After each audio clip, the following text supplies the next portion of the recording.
we can tell that we're having a pretty strong conversation about effort versus trusting, about letting it be rather than making it be. And it's also a strong conversation or evidence of a belief. It's sort of like pushing the noodle. It's the difference between allowing it to unfold and trying to make it unfold. And there's a belief within you, it's within a lot of people, that says, my attention to it and my effort factor are what are going to make this go. And we say, it's actually the other way around. It's your absence of resistance that's going to let something that you want go. It's not your attention to it and your hard work and effort that makes it go.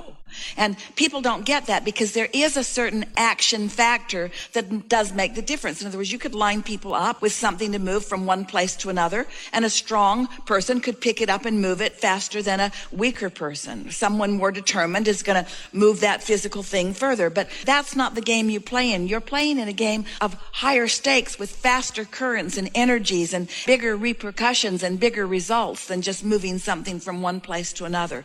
So don't let yourself be confused about what a little bit of mediocre action can accomplish in relationship with what true alignment to the energy that creates worlds can accomplish. And sometimes people sacrifice their alignment and all of that power for just using their brute strength or willingness to dig in with their minds to accomplish something. Did you hear that? And you know how you can tell the difference? By how it feels.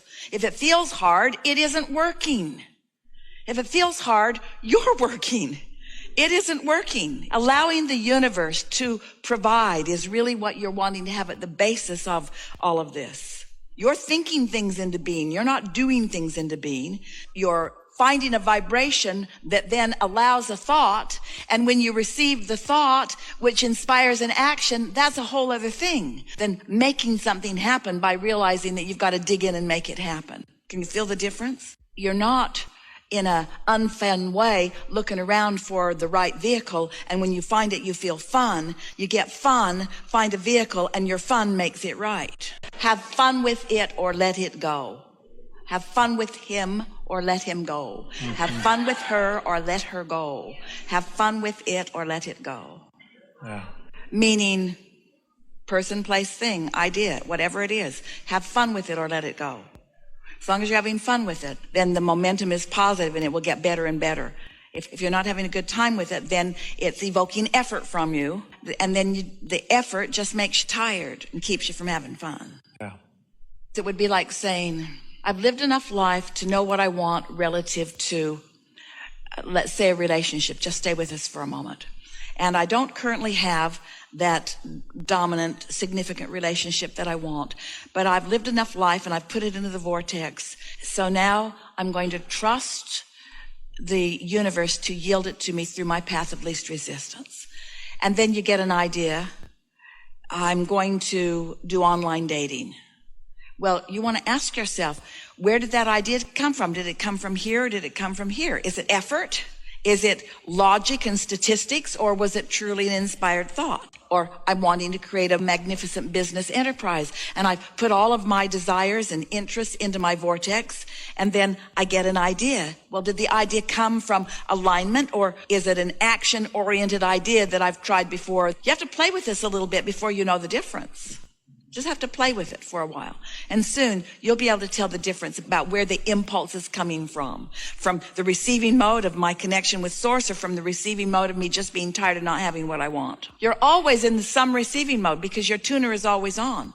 You just want to be aware of what you've got it tuned to. And you can tell that in a pretty accurate way by just assessing what's my general mood been today.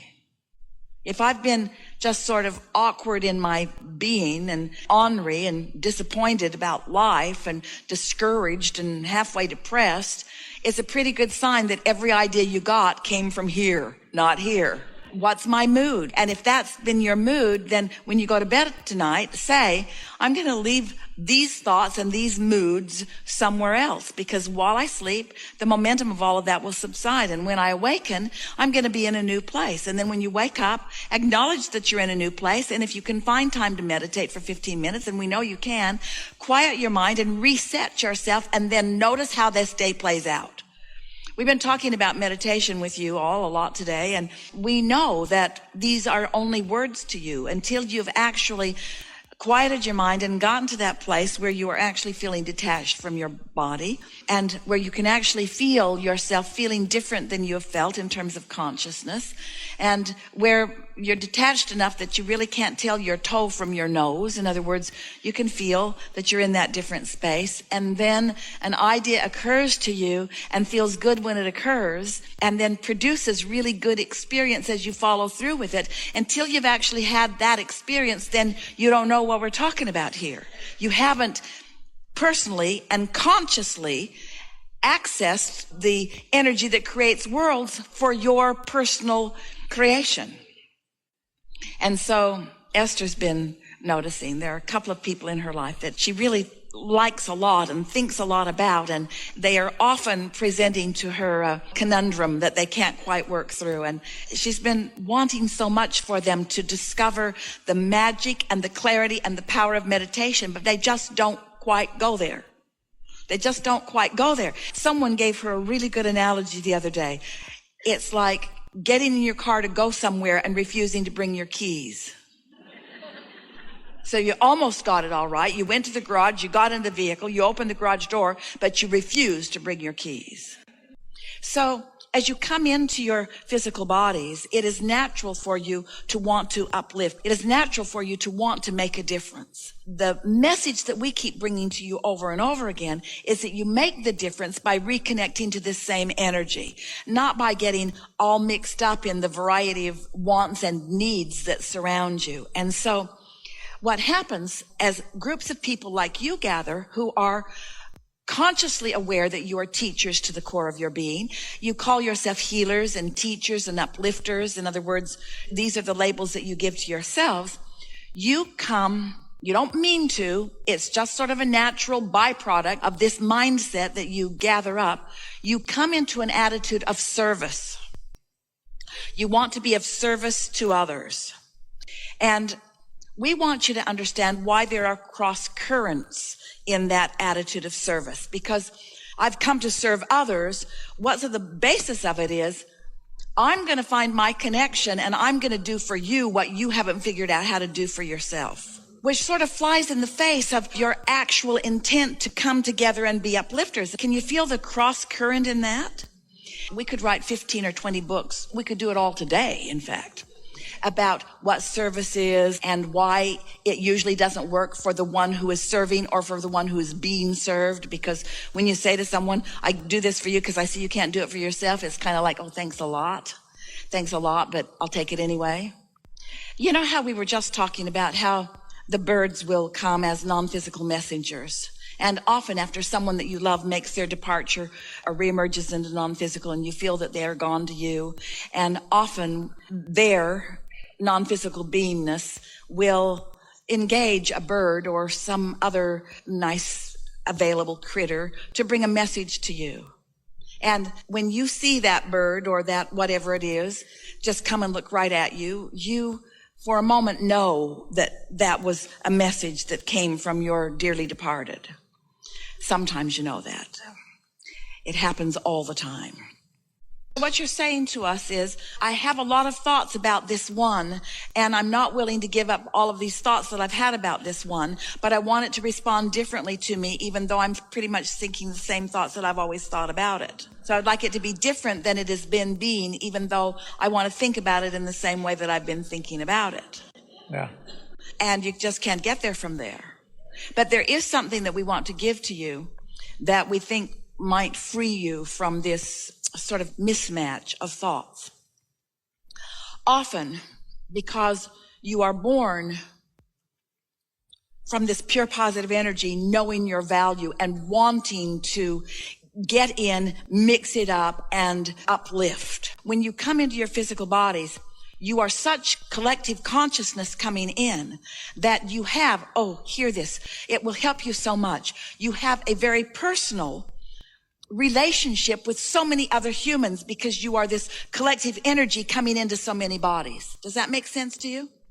And because you are this collective energy coming into so many bodies, you then in a sense, have a stake about how they do. You care about how they do. You've all come together and you've all come to play together and you all want joyous co-creation together. And that translates into our message to you when we say you are an uplifter to the very core of your being, which means you care about getting yourself into a place where you can be of value to others. And they feel the same way about you too. And what we would like you to realize is that when you consistently hang around in step 3, 4, 3, 4, 3, 4, 3, 4, 3, 4, where you're in the allowing mode, where you are appreciating and meditating and feeling good and feeling satisfaction and mostly tuned in, tapped in, turned on and feeling good and feeling joyful and having fun. And then you are like these beasts that roam your planet and the airways of your planet, where when someone else is asking, very often you can be the step 2 in their equation. They're asking, Source is answering, and you are the helpful person right there helping with the answer. So it's that inspired being in the right place at the right time and receiving this thing to say to this person right then. You see what we're getting at? That is the ultimate service that you could offer to anyone. So what we're really saying to you is, unless you're in the receiving mode, you cannot be of service to anyone. And when you are in the receiving mode, you're thriving in all ways. So sacrifice and not letting yourself thrive in all the ways you want to thrive never can put you in a place of service to anyone else that's of any value. You got to be thriving to really serve. You've got to be thriving to really be of service. Because if you're not tuned in, tapped in, turned on, you don't have anything to give anyone except some hard work and action and sacrifice, which does not amount to very much.